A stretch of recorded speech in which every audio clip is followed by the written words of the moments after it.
And look who's back. Now, I'm weird because I keep on saying that I want to do like YouTube as like a major thing. Like I want to try to post more often, but I'm just not consistent. And frankly, I'm perfectly okay with that. Cause at least I'm not consistent. But when I do release a video, it's at least somewhat decent.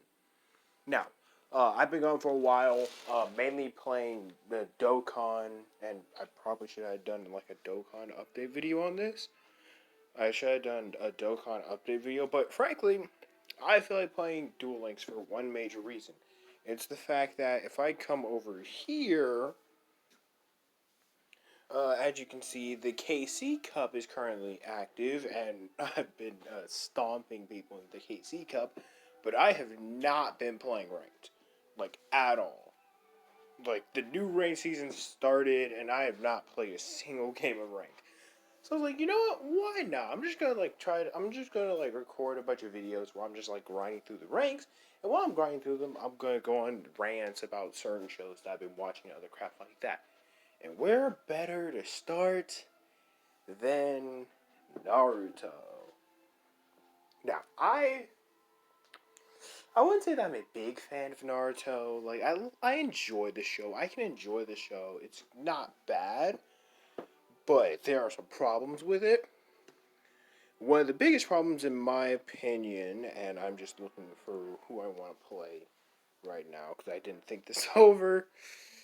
I guess I'll play Colin.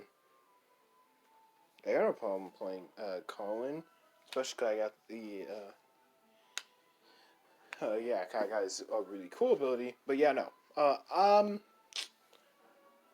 One of the biggest problems I have with Naruto is the fact that the Akatsuki is so overwhelming.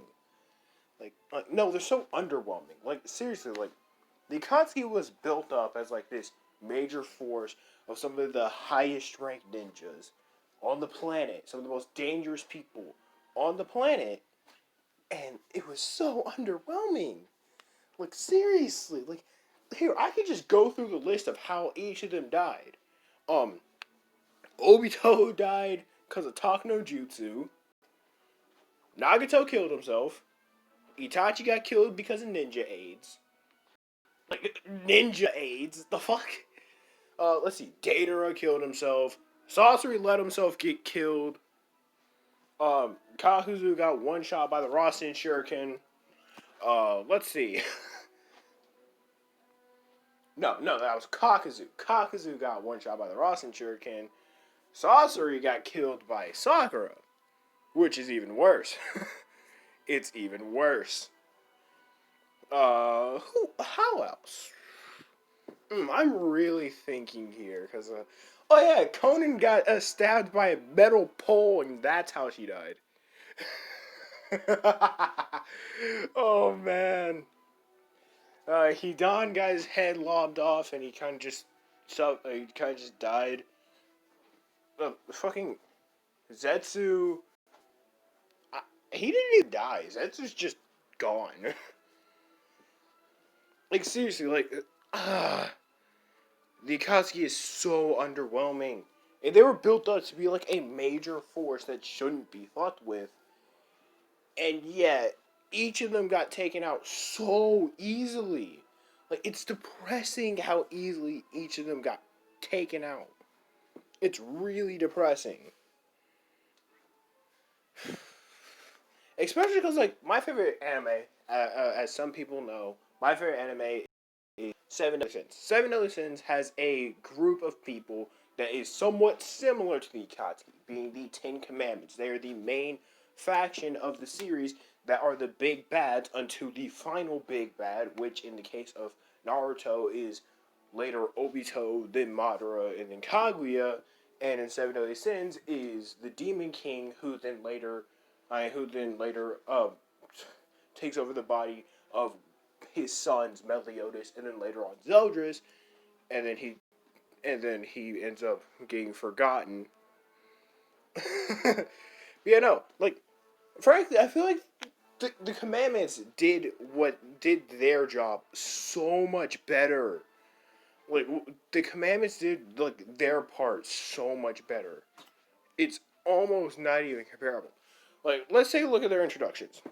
The Akatsuki, I forgot how they were introduced. That's how underwhelming they are. I completely forgot how they were introduced. Like you guys can put it in the comments or something how they were introduced, but I do not remember for the life of me how they were introduced. But as for the commandments, their introduction was absolutely amazing. It was perfectly done. Like the way how they were introduced made them truly seem like people who, like, if you messed with, they were gonna rip your heads off and just sit there and dance with them. Like, oh my god! Here's how their introduction went. So first up, they got released at the top of the official season 2 for Seven Other Sins, also known as Revival of the Commandments. And immediately after they were released, Meliodas like starts shitting his pants. He's like, "What? No, this isn't fair. You guys are supposed to be God for good. Stay dead." And then he tells Merlin that the commandments are back. She's the most calm, cool, and collective member of the sins. Of all of them. For the entire series. She is the most calm, cool, and collective of all of them. And even she starts freaking out when she realizes that the commandments are out. Like, it is ridiculous. It is actually ridiculous. She's just like, what? And her magic sister starts freaking out and other crap like that. Then, the first, then, we finally get to see the commandments because, they've been shrouded in shadows ever since they were released. Finally get to see them. They look absolutely amazing. Galand probably having my favorite design out of all of them. Speaking of, Galand immediately afterwards leaves to go take out some people. He just leaves and he's like, alright, I'm bored. I'm finna go kill somebody real quick. Now, note, the commandments at this point are missing a lot of their power. They just got freed from the goddess seal, so they're missing all of their magic. Galand noticed. Zeldris told him before he left that they were missing a lot of their power. He still left, and the worst part about it is that Galand no-diffed everybody. Like, he no-diffed everybody. Like, he pretty much did what Pain did when Pain first made his introduction, but he did it like a million times worse. Like, it was so much worse. Here's why. Galand was weakened before he got into the fight. He shows up, and immediately after he shows up, he destroys a huge piece of Camelot. Like, he just swings his blade around, destroys a huge piece of Camelot, then starts, like, whooping Meliodas' ass. Meliodas goes into his corrupted demon mode, and note, this is Meliodas after he got his sacred treasure, so he's a lot stronger than season 1, and he activates his freaking, like, oh my god, it was just, oh my god, I feel so bad for them. Here's why. So, Meliodas goes into demon mode, and then he tries to use his darkness to stop Galand and dead in his tracks. Galand walks this off and then stabs Meliodas dead in the chest. Deanne is like freaking out. She's like, okay, none of this. She swings her mighty warhammer at Galand, and Galand just also casually kicks it back and it rams straight into her face. Then, well, before all of this, I forgot to mention, before all of this, Merlin got caught by his commandment of truth, which turned her to stone, meaning that Merlin was null and voided for this entire fight. So yeah, no, one of the strongest members of the Sins didn't get to do anything, because she was stuck as a piece of stone for the entire fight. We're starting to see the difference between the commandments and the Sins, between the commandments and the Akatsuki. The fact that the Akatsuki, when they first made their appearance, one member managed to knock around the main characters as if they were nothing more than garbage. And he was one of the weaker members of the commandments. And as we later see in as we later see in the training arc for King and Deanne, uh, they get the weird story plot. They end up having their mind sent back in time, and they take over Droll and Gloxinia's brains. I take over Droll and Gloxinia's bodies for a while, just see how the Holy War happened and all that other crap, and to see why they joined the Commandments in the first place. Because two of them, because Droll is a giant, Gloxinia is a fairy, but they joined the Commandments after, well, Droll got his cheeks royally clapped by my boy Zeldris, and then Gloxinia freaked out after realizing that his sister was probably dead, and then killed somebody, and then joined the Commandments afterwards. But yeah, no, we get to see a little scene of the Commandments battling three of the four Archangels, and I have to say, it was absolutely impressive how easily the Commandments were knocking around two members of the Archangels before Ludo Shell showed up. And then even after Ludo Shell showed up, like Derriere and Monspeed just went straight into their Endura forms and made Ludo Shell look like a piece of garbage. It was so just, oh boy, it was awesome. You don't get to see any of that of the freaking Akatsuki. The Akatsuki just like each member shows up a little bit, and they end up getting killed. The first arc they actually get to do anything. Like we get introduced to them a couple arcs earlier, but the first arc that we get to see them do anything, they die. So there's no point in having them there in the first place. They're useless. Like they die so early on in the freaking show that they have no point in being there in the first place. They have no point in being there. Like they really have no point in being in the series in the first place, because the only time that we get to see them do anything, they die almost immediately afterwards. That doesn't happen to the Commandments. We'd see Commandments actually beat the crap out of people and look like complete badasses all the way up to the very end of the show. Like Zeldris is the last standing member of the Commandments, and even by the end of the series, he's still a complete and utter badass. And it makes me so angry that like they ruined how good they could have made like a like I can't speak right now. Okay, they had a faction of a bunch of road ninjas who were just doing what they wanted at the time. Like everything was built up perfectly, and they messed it up because they decided, hey, how about every single time we introduce one of them, we kill them like 5 minutes afterwards.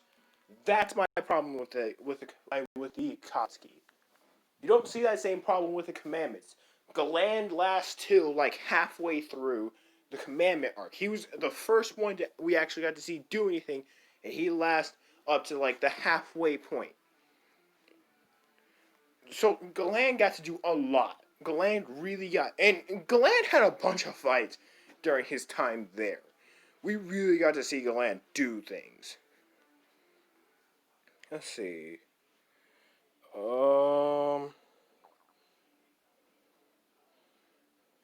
I'm gonna send Doomslinger.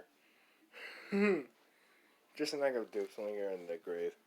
But yeah, no, like seriously, Galand, who's the first member of the Commandments that we get to see, he lasts all the way up to the halfway point of season 2 before he's finally taken out by Escanor. And even still, we get to see more of him after he's dead, thanks to the Holy War, thanks to the whole training arc with King and Deanne. We get to see Galand show off a little bit more by using his critical over to throw a blast that Tarmiel sent at him straight into Sarmiel. Like, that was so cool. He got smacked by an attack by Tarmiel, and he just stood up, holding it, and it just rammed into Sarmiel. It was so awesome. Like, it was probably the coolest part of the entire season. But yeah, no, like, it's so annoying. It's so annoying. It's so annoying that Okay, I'm going to try my best to fix the Akatsuki. I'm going to try to put them in a position where, they could actually be really cool. Here's how I propose you do this.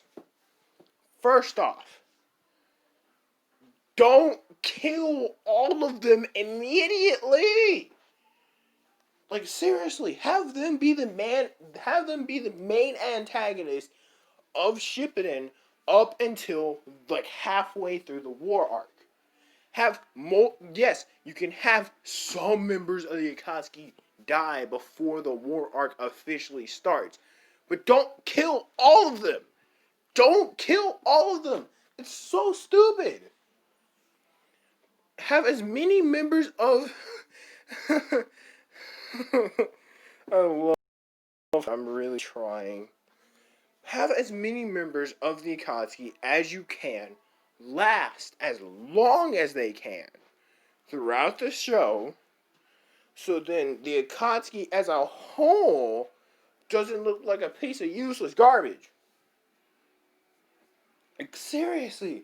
Like, Pain, who was supposed to be the top guy the got introduced, and in the first arc that we get to see him do anything, he freaking loses and then gets put under talk no jutsu before killing himself to revive everybody. And there's also problems with Naruto, like how freaking Naruto shrugs off the fact that Jiraiya died.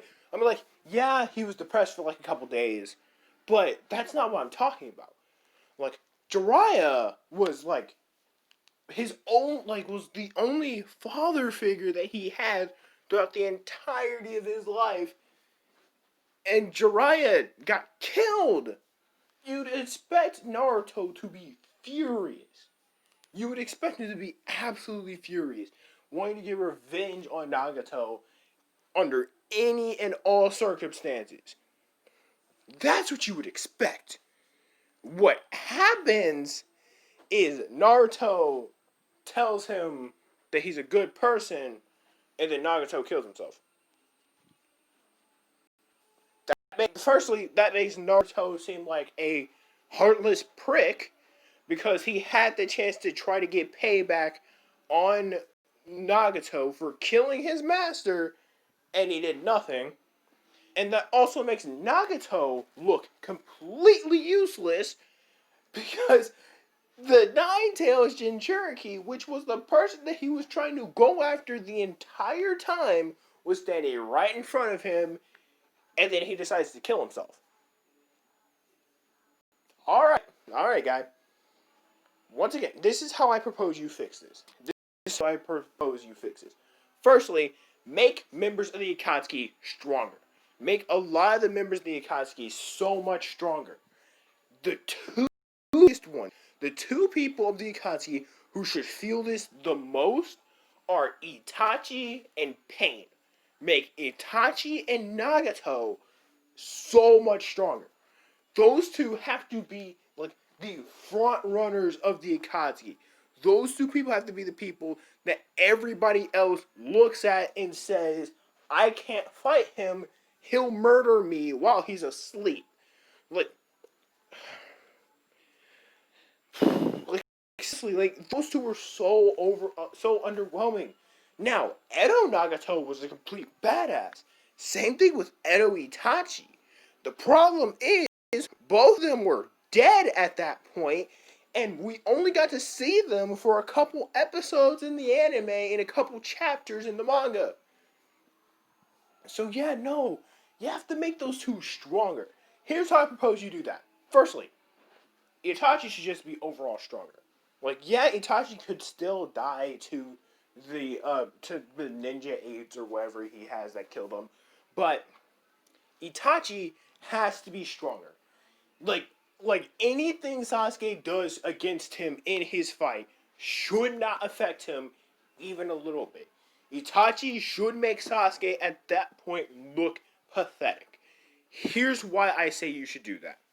I say you should do that for the simple reason of if you do end up doing that, instead of making Itachi look like a useless piece of crap who can get hurt by a freaking kunai knife, you should do this so that this makes Sasuke look insignificant in compared to his brother Itachi. That way, Sasuke really tries to reach his level and he starts like doing anything and everything he can. He fights everybody that he can. He does everything. Literally everything. That fixes the problem a little bit by making Itachi seem so much stronger in comparison to everyone else around him.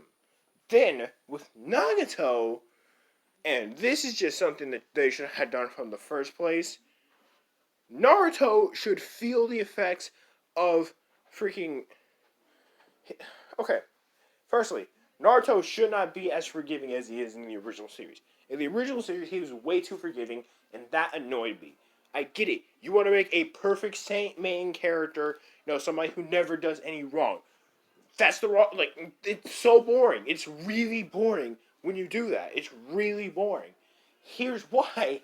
Because if you make a perfect saint character, now when somebody dies and he just sits there with a blank expression on his face, like, oh no, he's dead, I guess I'll continue to be a good person, that makes him seem like a complete asshole. Except for the fact that he's not an asshole.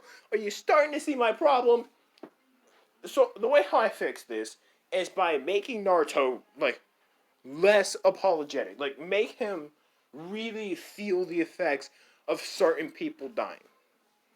Like that's how like when when Jiraiya dies, first thing Naruto should do is he should burst out crying. He should react extremely negatively to this. He should just like have this rage and anger that forces him to try his hardest to be strong enough to get payback on the person who killed him. So Naruto unlocks Sage Mode a lot earlier than he does in the series. Like he just like non-stop trains like day night. Like he never sleeps, never none of that crap. He's so obsessed with getting stronger that he just doesn't care. And then Naruto finally decides to return to the Hidden Leaf after mastering Sage Mode and becoming a perfect sage. He finally decides to return, and then he just he comes back. He sees old friends. Hinata's there. She's happy that Naruto's returned. And then, boom, Pain attacks the Hidden Leaf Village. Here is where a lot of the bigger changes start happening. Naruto should be the first one to rush Pain. He should be the first one to rush him. After literally, Mom and Pa show up, on his shoulders after Pain attacks, and then, Pa just gives Naruto a certain look. Naruto looks at him, asks, do you know this person? And Paul tells him that this is the person that killed Jiraiya. Naruto immediately freaks out and attacks Nagato. No thought into it. He just immediately attacks Nagato with just this blood rage, wanting to wipe the floor with him. And he gets completely clapped. Like he gets his cheeks annihilated. Why do I say you do this? Because that makes Nagato look so much stronger. And this also does something to Naruto, which I wish they would have had done. After Naruto beats the ball sack out of Naruto, and Naruto ends up getting saved by Sakura and Hinata, with Kakashi and Tsunade, Choji, and Choza attacking the Paths of Pain to try to buy as much time as they can, Hinata and Sakura decide to get Naruto out of the Hidden Leaf Village, seeing how he seems to be their main target. Not to mention that Naruto is extremely injured, so keeping him here could very easily get him killed. They get him out of there, and after Kakashi realizes that they got Naruto out of there, Kakashi, Tsunade, Choji, and Choza make like they find some way to distract the passive pain and they manage to get out of there. This would affect Naruto a lot. Like after realizing that he couldn't do anything to like protect his home, like his home just got destroyed by the same person who killed Jiraiya, and he was forced to be saved by Sakura and Hinata of all people. This would affect Naruto a lot. At this point, Naruto would pretty much just lose it. Naruto would completely lose it. And when I say lose it, I mean he would completely lose it. Like he would just and at this point, Naruto would just decide altogether to just abandon the leave. He would leave and not return until he sees himself as strong enough. And the only way he's going to see himself as strong enough is if he kills Nagato. So he leaves until he manages to defeat Nagato, which I feel like should have happened in the war arc to make Nagato seem a lot more impressive. That way, Nagato seems a lot more impressive. And Itachi, he's dead because of the ninja age or whatever. But there's a fix to that. There's a simple fix to that. Make Kabuto look a lot more impressive. Once again, one of the problems that I have with Naruto is them making their villains look pathetic. Kabuto, well, yes, Kabuto did look impressive while he was slapping around Itachi and Sasuke. He didn't look as impressive as I think he should have. Like, I really feel like he just didn't look all that impressive. So, how do you make him look a lot more impressive than he originally was? Simple. Have him kill Orochimaru. Have him be the person who kills off Orochimaru. Orochimaru doesn't come back. Like, have Kabuto be the person to kill Orochimaru permanently. And I don't mean like, oh yeah, he manages to attack, like he attacks the sick, almost dead Orochimaru, manages to kill him. No, I mean like, this should be Orochimaru like at almost full power. Like Orochimaru has both of his arms, so he managed to get them back from the belly of the Reaper. And he's not sick. Cause I feel like that sickness was just kind of stupid. Like it seemed a little bit weird how like because of plot now he's sick and now he can't do anything. Like it seemed a little bit dumb to me. So Orochimaru's not sick or anything. He's at full power, and Kabuto gets tired of being treated like he's less than both of them when he feels like he's the strongest one out of all of them. So Kabuto disappears for a while, masters Sage Mode, then finally decides to come back for the sole purpose of killing Orochimaru. Orochimaru and Kabuto battle, and it becomes very apparent very early in the fight that Orochimaru does not compare to Kabuto in strength. I feel like Kabuto at that point should have been able to beat Orochimaru pretty easily. Well, I don't think that he should be able to beat Orochimaru easily. I feel like he should have been able to beat Orochimaru without all that much difficulty. Like he should have been able to beat Orochimaru and make it look very much convincing that Orochimaru is the weaker of the two. This makes Kabuto look a lot scarier, and I also feel like this would piss off Sasuke because I always thought that Sasuke was planning on just killing Orochimaru once he got everything that he needed out of him. But with Orochimaru dead, he can't do that. So this would clearly piss off Sasuke, meaning that now Sasuke has somebody that he's going to be hunting down, being Kabuto, who just killed Orochimaru, making the strongest of the three Sannin, making him look a lot more impressive. Along with this, I feel like Kabuto should have several other fights against several other strong opponents. I feel like he should get a rematch against Tsunade, and he should mop the floor with her. Like, I feel like... No, here. Let me explain. I feel like... Okay, first off, this is going to piss people off, but Tsunade is not the weakest of the three Sannin. The weakest of the three Sannin is Jiraiya. It's not even close. Like, Orochimaru is clearly the best. He's clearly the strongest out of all of them. Why I feel like Tsunade beats Jiraiya is for a couple reasons. Firstly, and this is a very big reason, um, Jiraiya can't kill Tsunade. Like, Jiraiya actually can't not kill. Like, he can't kill Tsunade. Even if he wanted to kill Tsunade, he can't kill her. The 100 healings is a stupid, dumb, overpowered jutsu that doesn't have a lot of weaknesses. Like, they're just strong for strong's sake.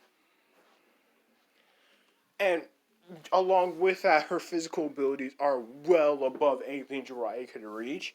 If Jiraiya gets touched by Tsunade, it's going to hurt like hell. And now I know people are gonna say, "Oh yeah, no," but Jiraiya said that Tsunade was one of the two people who brought him to near death, so that means that she couldn't kill him. It's the simple fact of if Tsunade wanted to kill Jiraiya, she could have. She was being nice. She likes Jiraiya. She likes the man. Of course, she's not gonna kill him, but if she wanted to, she could have easily. Here's why I think so. The Susanoo, now, Ribcage Susanoo, it's supposed to have more defense than, it's supposed to have more defense than the normal, a normal human person's skin. The fourth Raikage managed to one-shot Sasuke's Ribcage Susanoo, which makes him seem fairly impressive, until you realize that he was able to do nothing to Madara's Ribcage Susanoo, which makes Sasuke's Ribcage Susanoo look like a fucking joke. And then Tsunade two-shot Madara's Ribcage Susanoo. Like, she two-shot it. Like, it was like one touch, two touch, it's gone now. Like, it was not close. Like, oh my god, how easily she tore through the thing was pathetic. It really was. She two-shot his Ribcage Susanoo. So, yeah, no, definitely Tsunade is the second strongest of the Sani. And while, yes, Sage Mode would give Jiraiya somewhat of an edge, it doesn't last his imperfect Sage Mode does not last nearly long enough to outlast the 100 healings. It does not last long enough to outlast the 100 healings. Now, for why I feel like Kabuto should be able to clap Tsunade's cheeks, it's the simple reason of Tsunade can't fucking touch the guy. Unlike Jiraiya, Kabuto has a perfect Sage Mode. And in the middle of the battle between Sasuke and Itachi, he was not getting touched by any of them. Like, neither Sasuke nor Itachi were able to touch him. And then, there's the fact that he also has Taiyuya's flute genjutsu, which is stupid, dumb, overpowerful. Like, that's stupid, dumb, overpowered, and that would make short work of Tsunade. Like if Itachi and Sasuke couldn't break out of it until they worked together, there's nothing Tsunade can do about it. Nothing at all. Not to mention that his versatility is well above even like freaking Orochimaru's. Like Kabuto's versatility makes Orochimaru's versatility look lackluster. It's pathetic. It really is. And as for why I feel like Kabuto should be why I think he should beat Tsunade, because I feel like Kabuto should be obsessed with beating like extremely strong fighters to prove that he isn't as useless as Orochimaru was making him seem. Orochimaru would not respect Kabuto at all. I feel like Orochimaru would talk down to Kabuto a lot. Like, a lot. And this would make Kabuto angry. For obvious reasons. So instead, what he would do is he would hunt down people that Orochimaru talked highly of. Being the Sannin, who he most likely saw as on his level, and other high-ranked ninja. And he would hunt them all down, and he would just beat their asses to prove just how above them he is. Not to mention that Tsunade did like fucking make him seem like a joke in part one, so he would probably want payback for that too. And as for Sasuke, he would continue to try to catch, him, failing every single time, until finally he manages to catch the fucker. He manages to catch up to Kabuto, and I'm just gonna say how it is. Kabuto makes very short work of Sasuke. He makes Sasuke look like a joke. But instead of killing Sasuke right then and there, he decides to let Sasuke live. For the simple reason of he doesn't want to kill him yet. Sasuke was Orochimaru's, it was Orochimaru's prize fighter. That was the person that Orochimaru saw great things in. Like, that was the person that Orochimaru talked highly of the most. He wants to save it. He wants to savor that kill. He wants to savor the moment where he gets to kill Sasuke. That's why he doesn't kill him that's why he doesn't kill him when he has the chance. He has the chance to kill him. He knows he does. But he wants to wait. He wants to let Sasuke get stronger. Then he wants to kill him. He wants to kill him when Sasuke is at his best. So he can finally prove once and for all that he is truly above anything that Orochimaru or Sasuke, for that matter, were. Just to prove that he's the strongest. And I feel like that would work a lot better than Kabuto's original stick of, oh yeah, I'm just going to say as a background character until the war cry actually become important. Like, seriously. And with that finishes everything for now, I guess. Yeah, that finishes everything for now. I guess I'll do a follow-up video tomorrow, hopefully tomorrow, talking about how it would change the war arc, because a lot of the things I was talking about was in preparation for the war arc, for making the war arc seem a lot better. And, well, yeah. So, next video, I'll talk about my changes to the war arc, how I make the war arc look a lot better, and how I would deal with the rest of the Akatsuki, along with how Naruto's development would go along, because I spent a lot of time talking about Kabuto. I'll talk about how Naruto's development as a fighter and as a character would go along, and how he would find, and how his relationships with other characters would go, and other crap like that. But for now, that's it.